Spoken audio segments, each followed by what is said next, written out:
dia ampifaliana trany no iarabanan'ny malagasy mpiray-tanindrazana rehetra izay tafaraka aminay indray amin'ity androany ity. Faly ny ekipa rehetra miarabanao amin'izao fotoana izao naizanaiza misy anao. Mankasitraka indrindra tsy mahafoy ny fiarahana maneho ny fitiavana satria zany ny vokatry ny fanahy zany dia tsapa mihitsy fa fanahin'Andriamanitra no mampiray atsika eto. Fomba ntsika no fampisaotra fa izao zavatra ataonao izao dia tsy ho voavalinay fa ny tompo mahita an'izao ezaka sy faniriana dia hianatra ny tenin'Andriamanitra izao ezaka amin'ny fikatsahana ny fanjakan'Andriamanitra izao. Resahana matetika eto fa mety irery ianao any mety tsy betsaka ny olona miaraka aminao any mety fanenjehana misy mety betsaka ny zavatra mahazo ny mpiray-tanindrazana anetany lavitra any noho ny fanarahana ny tompo fa Jesosy mahita an'izany. Fantatry ny tompo io adinao io, fantatry ny Jesosy fa fantatry Jesosy ny fanirianao,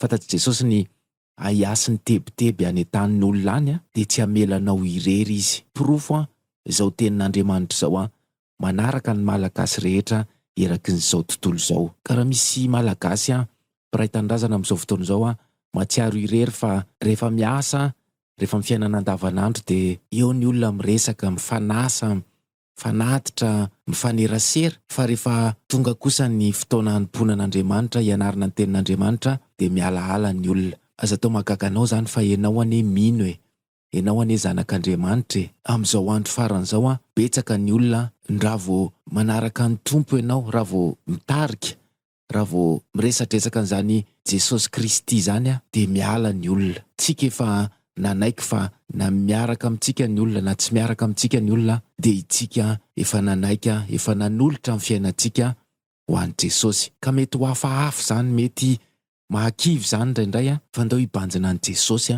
ndao hianatra, tsaroa fa misy malagasy miaraka aminao na dia tsy hita masonao ary samy taria ny fanahin'Andriamanitra tsika dia reto indray tsika ny tafaraka eto amin'izao fotoana izao. Mampahery ny malagasy rehetra any lavitra rehetra any fa na tsy mifankahita retỳ tany dia any an-danitra mifanao fotoana. Ka manasa ny tsirairay avy amin'izao fotoana izao, rehefa tafangona eto ihany tsika dia ndao hanararoatra andray ny hery ny fanahy masina, andray ny herin'Andriamanitra amin'ity androany ity.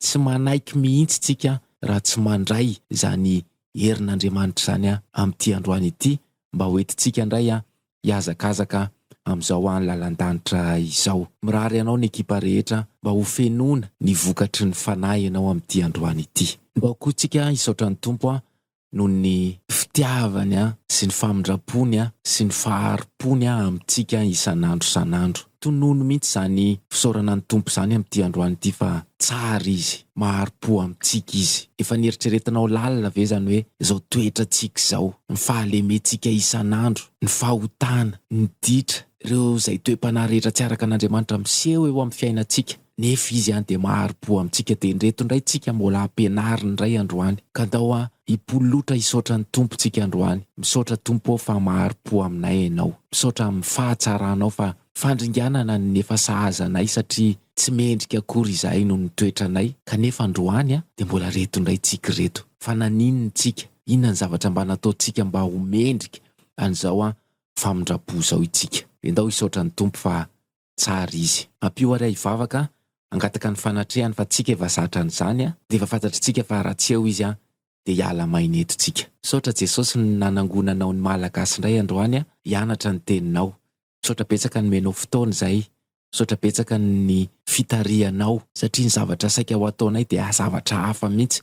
Nefa reto izay reto ny malagasy tafahoana eto indray mianatra ny teninao. Misaotra betsaka satria mahasoa anay zany. Misaotra betsaka amin'ny famaizanao fa mahasoa anay zany. Misaotra betsaka amin'ireo zavatra angatahanay nefa tsy nomenao satria mahasoa anay zany. Misaotra betsaka amin'ireo zavatra tsy nangatahanay nefa nomenao fa mahasoa anay zany. Tera sy laza sy voninahitra no atolotra ny mpanjaka sy ny tompo lay velona mandrakizay fanantenan'ny kristianina rehetra, lay masina indrindra. Misaotra betsaka. Tompo mangataka ny fanatrehanao zay amin'izao androany izao fa zay efa zatranao. Tsy mahavita na inona zay raha tsy eto ianao. Ka mangataka ny fanatrehanao hatramin'ny voalohany ka hatramin'ny farany. fantatray fa ianao lay manerana izao tontolo izao, ka na dia tsy miray toerana reto malagasy reto hianatra ny teninao, dia fantatray fa ianao manatrika ny tsirairay avy any amin'ny ampitan-dranomasina lavitra rehetra any. Misaotra betsaka amin'izany fanatrehanao zany.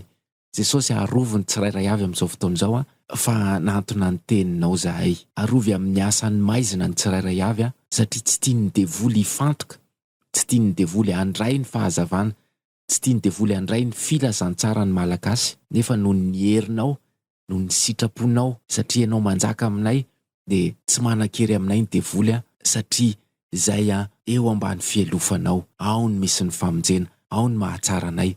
Ka tamanao zay Jesosy, misaotra betsaka mitahiry anay, misaotra betsaka mitazona anay, misaotra betsaka miaraka aminay. Ndao hiaraka aminay hatramin'ny voalohany ka hatramin'ny farany Jesosy fa milanao zahay, milanao ny malagasy, manatrehanay amin'izao fotoana izao, taio izao fotoana izao mba tsisy toerana ho an'ny devoly na ny teny ray sekondra ary. Misaotra ry mpanjaka amin'ny mpanjaka, nitera sy ny laza sy voninahitra ho anao, mandrakizay, atolotry ny malagasy rehetra anao.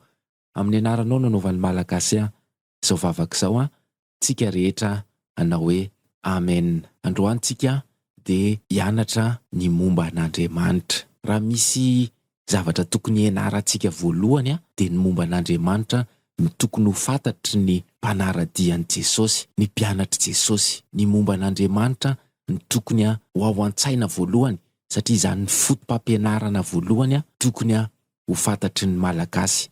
Raha mino an' Jesosy izy raha mino an'Andriamanitra izy raha manana ny fanahy masina izy. Mety tsy izany ny zavatra miseho fa tonga dia fampianarana ao anatin'ny Baiboly ihany fa efa eny tenantenany no mety azo, satria izany ny tarihan'ny fanahy masina any mpidoron-teny. Fa raha ny tena marina dia Andriamanitra ny tokony ho ianarana voalohany, tokony efa mipetraka tsara mihitsy hoe iza marina moa Andriamanitra. Fitenin'ny malagasy hoe ankinina amin'ny ao ambony, fa le ao ambony ve tena fantatra marina. Dia androany tsika ny tarihan'ny tompo hianatra momba an'Andriamanitra. Tsy vitantsika ny mianatra ny momba an'Andriamanitra rehetra androany noho ny amin'ny fotoana, fa reny fandaharana rehetra reny dia ahafahana mahafantatra an'Andriamanitra ihany koa. Ka ze tratra n'ity fotoana ity ihany no ianarantsika amin'ity androany ity.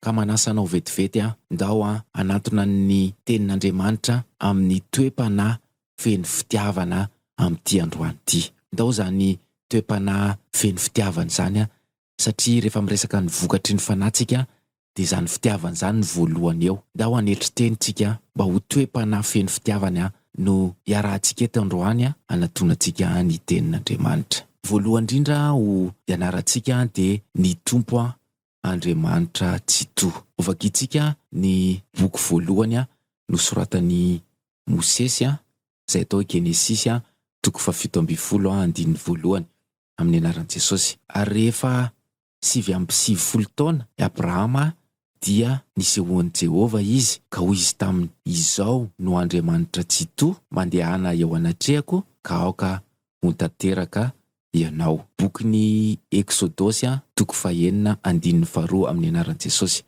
Ary niteny tamin'i Mosesy Andriamanitra ka nanao hoe, izao no Jehova, ary tamin'ny anarako hoe Andriamanitra tsy toa no nisehoako tamin'ny Abrahama sy Isaka ary Jakoba, fa ny anarako hoe Jehova tsy mbola nahafantarany ahy. Korinthianina 2 toko 9:17 koa mivoa eo aminy ianareo ka misara aminy ho Jehova, ary aza manendry izay zavatra tsy madio, ary izao dia andray anareo. 9:12 ary ho rainareo aho, ary ianareo ho zanako lahy sy ho zanako vavy ho Jehova tsy toa. Mbola hita any amin'ny Isaia toko 2:12, 9:12 sy 12 koa zany tenin'Andriamanitra zany. Andin-tsoratra masina anankitelo reo hitantsika ireo manambara an'Andriamanitra tsy toa. Andriamanitra rery no tsy toa, natokana ho azy zany teny hoe tsy toa zany, Dieu tout puissant. Izy rery no Dieu tout puissant fa tsy misy azo lazaina an'izany hoe tout puissant zany eto ambonin'ny tany. Anaran'Andriamanitra zany ny tsy toa dia tsy azo ampiasaina amin'ny fiainantsika ety ambonin'ny tany zany fa Andriamanitra rery no tsy toa. manambary zany ny fahalebiazany manambary zany ny heriny, manambary zany ny mahandriamanitra azy. Raha voaraintsika izany tenin'Andriamanitra zany dia mahatonga antsika atahotra an'Andriamanitra. Ahoana ny mahatonga ny olona anankiray atahotra an'Andriamanitra? Dia ny fianarana tahaka izao ataontsika izao fa Andriamanitra dia tsy toa.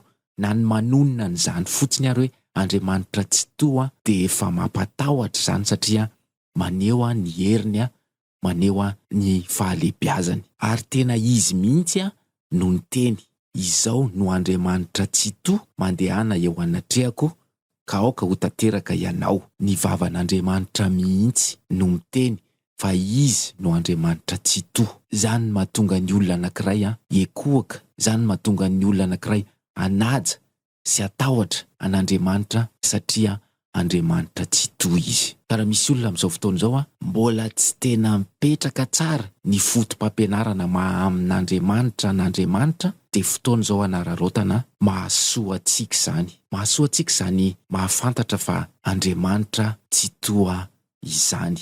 Raha sainina lalina zany dia ahatonga ny zanak'Andriamanitra atahotra an'Andriamanitra. Raha misy olona manontany hoe ahoana ary ny fomba atahorana an'Andriamanitra, fa rehefa mandeha amin'ny fiainana andavanandro dia ohatran'ny mandeha tsotra ho azy amin'izao, tsisy fahatahorana an'Andriamanitra mihitsy. Dia tonga ty ny tenin'Andriamanitra mampianatra antsika fa Andriamanitra tsy toa izy ihany, Andriamanitra tokana izy ihany ny Andriamanitra tsy toa, dia ny vavany no miteny dia ahatonga antsika atahotra an'Andriamanitra zany. Ny faharoa dia Andriamanitra mpahary.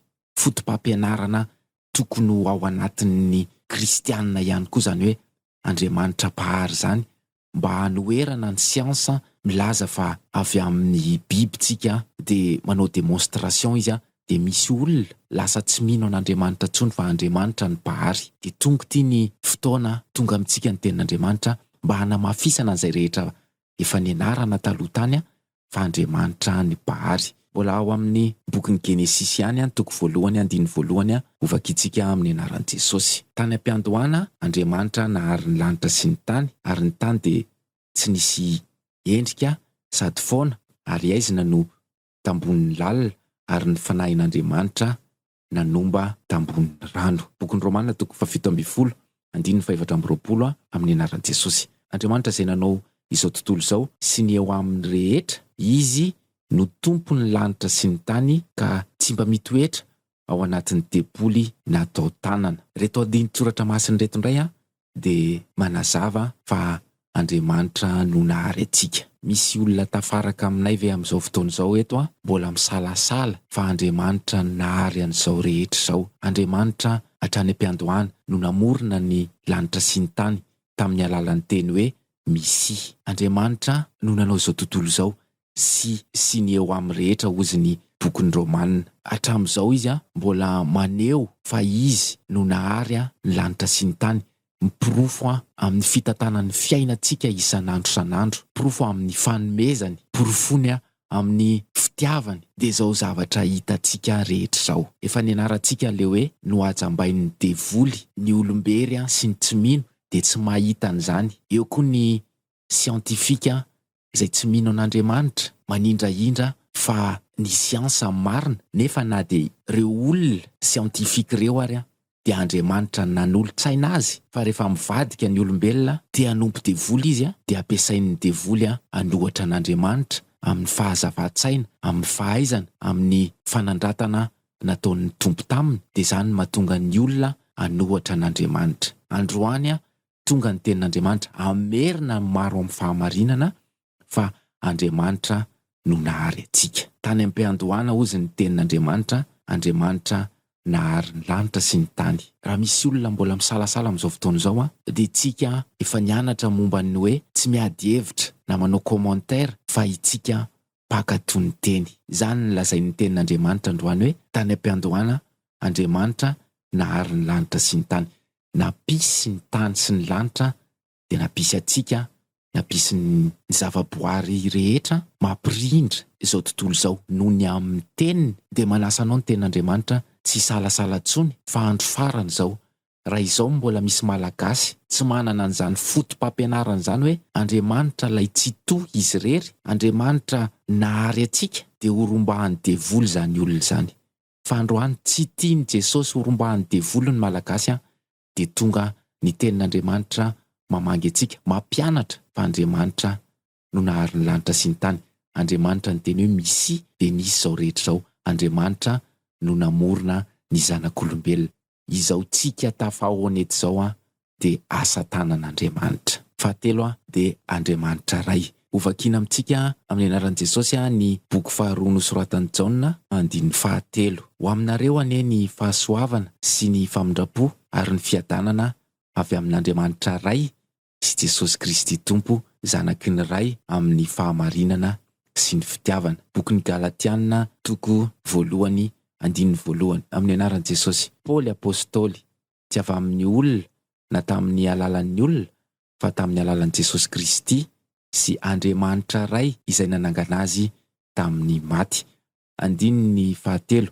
Ho aminareo anie ny fahasoavana sy ny fiadanana avy amin'Andriamanitra ray sy Jesosy Kristy Tompontsika, izay nanolotra ny tenany noho ny fahotantsika, hanafahany antsika amin'izao mpiarabelona ratsy fanahy izao araka ny sitrapon'Andriamanitra sady raintsika. Ny verimberina teo amin'ny tenin'Andriamanitra foana ny hoe ray.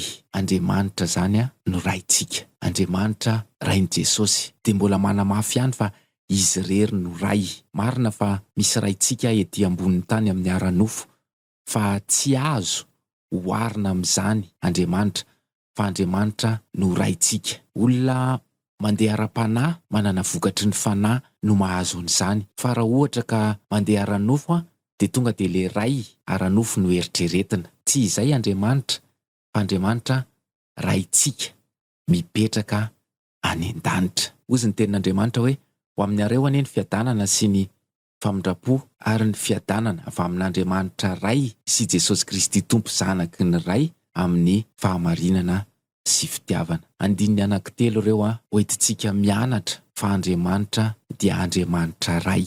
Midika zany fa mananjanaka izy, dia Jesosy ny zanany lahatokana. Midika koa zany fa itsika olombelona dia zanany. Dia Andriamanitra zany amin'ny Andriamanitra tsy toa azy, amin'ny Andriamanitra mpamorona azy, dia Andriamanitra ray ihany koa izy. Dia zany mahatonga antsika mivavaka mangataka satria manana ray any an-danitritsika izay mià ny fiainantsika. Tsara ho fotom-pampianarana zany hoe manana an'Andriamanitra ho ray zany. Dia ataontsika ahoana moa rehefa mangataka zavatra amin'ny dadintsika na mangataka zavatra amin'ny raintsika izay ety ambonin'ny tany? Dia mahatsiaro manana dada, mahatsiaro manana ray. Dia toy izany koa ny tokony ho fahatsapan'ny kristianina, fa manana ray, na dia tsy hitantsika ary izy dia manana ray, Andriamanitra ray izay any an-danitra. Fa efatra, Andriamanitra zanaka. Matio toko fa 2:17 amin'ny anaran'i Jesosy. Ny zavatra rehetra natolotry ny ray koa, ary tsy misy mahalala ny zanaka afa-tsy ny ray, ary tsy misy mahalala ny ray afa-tsy ny zanaka, sy izay tiany ny zanaka anehoana azy. Kolosianina toko 1:15. Izy no endrik'Andriamanitra tsy hita, izay lahamatoan'ny voaforona rehetra. Andininy fa 19. Fatao aminy nahariana ny zavatra rehetra any an-danitra sy ety ambonin'ny tany, dia ny hita sy ny tsy hita, na ny seza fiandrianana, na ny fitsarana, na ny fanapahana, na ny fahefana. Izy no nahariana ny zavatra rehetra sady ho azy izany. Tenin'Andriamanitra ihany koa ireo manambara fa Andriamanitra dia zanaka ihany koa, dia Jesosy zany. Manomboka eto dia fa tokony ho fotom-pampianarana ihany koa ny tsy manasaraka ny maha-iray an'Andriamanitra sy Jesosy Kristy zanany. Ozy ny tenin'Andriamanitra vakitsika teo hoe izy no endrik'Andriamanitra tsy hita. Tsy mbola nisy nahita an'Andriamanitra, fa Jesosy no efa hitan'ny olona tamin'izany fotoana izany dia izy no endrik'Andriamanitra. Ozy ny tenin'Andriamanitra. Andriamanitra zany dia Jesosy ihany. Hitantsika teo fa Andriamanitra tsy toa, hitantsika teo fa Andriamanitra mpamorona, hitantsika teo fa Andriamanitra dia ray, dia izao koa zany Andriamanitra dia zanaka ihany koa. Andriamanitra rehefa namorona dia nohariana noho ny amin'ny Jesosy. Manapirofo zany ny mahay an'Andriamanitra sy Jesosy. Manomboka izao dia ny fotom-pampianarana dia tsy tokony hisy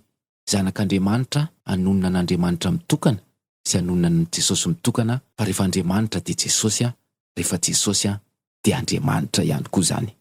Fahadimy, Andriamanitra fanahy masina. Petera voalohany toko 4 andininy 7:20. Amin'ny anaran'i Jesosy, sambatra ianareo raha aratsiana noho ny anaran'i Kristy, satria ny fanahin'ny voninahitra sy ny fanahin'Andriamanitra mitoetra ao aminareo. Amin'ireo dia voateny ratsy izy, fa aminareo dia omem-boninahitra izy. Timoty 2 toko 7 andininy 2:20 amin'ny anaran'i Jesosy. Ny soratra masina rehetra dia nomeny tsindry mandrin'Andriamanitra ary mahasoa ho fampianarana, ho fandraisan-dahatra, ho fanitsiana ny diso, ho fitaizana amin'ny fahamarinana. Petera 2 toko 1 andininy 20 amin'ny anaran'i Jesosy. Fa tsy misy faminaniana avy tamin'ny sitrapon'ny olona tany aloha, fa miteny araka izay nitondran'ny fanahy masina azy ny olon'Andriamanitra. Reo koa dia andininy anankitelo milaza fa Andriamanitra dia fanahy. Izany ny fotom-pampianaran'ny kristianina: Andriamanitra ray, Andriamanitra zanaka, Andriamanitra fanahy. Tsy misy olona tokony hanasaraka an'Andriamanitra, Jesosy sy ny fanahy masina zany, fa rehefa miresaka Andriamanitra dia miresaka Jesosy, rehefa miresaka fanahy masina dia miresaka Andriamanitra. Iray ihany izy telo. Mety mbola ho hafahafa mandray an'izany, fa manasanao angataka fahazava-tsaina amin'ny tompo noho ny amin'izany fotom-pampianarana izany. Manomboka izao ny malagasy dia rehefa manonona Andriamanitra dia manonona Jesosy dia manonona fanahy masina. Rehefa manonona Jesosy dia manonona Andriamanitra sy ny fanahy masina. Rehefa manonona fanahy masina dia manonona an'Andriamanitra sy Jesosy. Iray ihany izy telo. Noporofon'ny tenin'Andriamanitra, fa ny soratra masina dia nomeny tsindry mandrin'Andriamanitra, ary tsy misy ozy ny tenin'Andriamanitra faminaniana avy tamin'ny sitrapon'ny olona, fa miteny araka izay nitondran'ny fanahy masina azy ny olon'Andriamanitra. Fahaenina, Andriamanitra dia fitiavana. Bokin'ny Eksodosy toko 7:20 andininy 7:20. Fa tsy ekohoka amin'andriamanikafa ianao, fa Jehova izay saro-piaro no anarany, dia Andriamanitra saro-piaro. Jaona toko 7 andininy 5:20 amin'ny anaran'i Jesosy. Satria Andriamanitra nity tokoa izao tontolo izao, dia nomeny ny zanan'ilay tokana naterany mba tsy ho very na iza mino azy, fa hanana fiainana mandrakizay. Mbola ao amin'ny Jaona ihany toko 5:20 andininy 7 amin'ny anaran'i Jesosy. Tahaka nitiavany ray no nitiavako anareo, tomoeratrany ao amin'ny fitiavako ianareo. Andininy 3 ihany koa manambara fa Andriamanitra dia fitiavana. Ny fahasaro-piaro dia toetra anankiray manambara fitiavana. Dia tsy hoe tia amin'izao fotsiny izy fa tena nomeny mihitsy ny zanan'lahy tokana mba ho famonjena izao tontolo izao. Dia hozy Jesosy hoe, tahaka ny itiavany ray no itiavako anareo, tomoeratrany ao amin'ny fitiavako ianareo. Andininy manapirofo fa Andriamanitra dia fitiavana. Fahafito, Andriamanitra mitsara izao rehetra izao. Salamo 7 andininy 120 amin'ny anaran'i Jesosy. Mitsara ny marina Andriamanitra ary tezitra isan'andro amin'ny ratsy fanahy. Mbola ao amin'ny Salamo ihany 7 andininy 7. Kanefa Jehova aharitra mandrakizay, efa nanomana ny seza fiandrianany hitsarana izy. Iverina any amin'ny bokin'ny Genesistsika toko 7 andininy 15 amin'ny anaran'i Jesosy. Sanatrianao raha anao toy izany ka hamono ny marina, atao tahaka ny ratsy fanahy, sanatrianao izany. Tsy hanao ny marina fa ny mpitsara ny tany rehetra. Andininy anankitelo koa reo fa Andriamanitra dia mpitsara izao tontolo izao. Hitantsika androany Andriamanitra mitsara n'izao tontolo izao, ka mahatonga antsika ihany koa zany mbola ampitombo ny fatahorana an'Andriamanitra, satria izy dia mpitsara marina. Hitantsika androany fa Andriamanitra dia manana anarana be da be. Andriamanitra dia tsy toa, Andriamanitra mpahary, Andriamanitra ray, Andriamanitra zanaka, Andriamanitra fanahy masina, Andriamanitra fitiavana, Andriamanitra mpitsara izao rehetra izao. Tsy izay fotsiny Andriamanitra, mbola be da be ny toetra maha-Andriamanitra ny Andriamanitra, fa tsy vitantsika androany zany. Fa ireto aloha dia tokony ho saintsainina lalina satria tena fotom-pampianarana amin'izao fanarahana an' Jesosy zao ny fahafantarana an'Andriamanitra. Hafahafa be zany hoe manaraka an' Jesosy mpianatra Jesosy kanefa tsy mahafantatra an'Andriamanitra. Inona marina ny tena fotom-pampianarana hijoroana dia tonga tamintsika ny fampianarana androany dao hisaotra ny tompo fa tsara izy dia mampafantatra antsika an'Andriamanitra. Dao petrakitsika eo am-pelantanan'ny tompo ny izany teny zany fa sao dia alain'ny devoly. Misaotra Jesosy tamin'ity androany ity nampahafantatra anay an'Andriamanitra. Misaotra betsaka fa indraindray adino zany. Misaotra betsaka fa indraindray zany mbola tsy mipetraka tsara, tsy fantatra akory. Androany tonga aminay ny fampianarana momba an'Andriamanitra midera sy mankalaza anao zahay. Tompo kasio ny malagasy rehetra, ino an'izany fotom-pampianarana zany amin'ny maha-Andriamanitra an'Andriamanitra tokana, Jitoa-Pahary, Andriamanitra Ray, Andriamanitra Zanaka, Andriamanitra Fanahy Masina, Andriamanitra Fitiavana, Andriamanitra Mpitsara. Tompo mamindrafo aminay. Jereo reo olona mbola ny salasala, jereo reo olona mbola tsy nahafantatra, oka ny tananao mihitsy no anendriny tsirairay avy ametraka n'izany fotom-pampianarana zany ao anatin'ny foniny tsirairay avy ka tena hahafantatra marina an'Andriamanitra ny malagasy. Misaotra betsaka niaraka taminay teto tamin'ity androany ity. Misaotra betsaka niaro anay tamin'ny asany maizina. Misaotra betsaka noho ny teninao. Apetraka eo an-tananao ny fiainanay fa tsy fantatray izay rehefa aveo. Azay matoky fa ianao Jehovah-Andriamanitra, ianao Jesosy, ianao Fanahy Masina no mitantana ny fiainanay. Dia rainay mandrakizay ny anaranao, amin'ny anaranao Jesosy no angatahanay izany vavaka izany, ny malagasy rehetra na hoe amen. Mankasitraka indrindra ny malagasy izay rehetra tafaraka aminay tamin'ity androany ity tsy niova radio ianao ametraka ny mandram-piona izay fa manantena ny mbola hifankahita. Ndao tsika hianatra ny tena Andriamanitra marina fa efa akaiky Jesosy.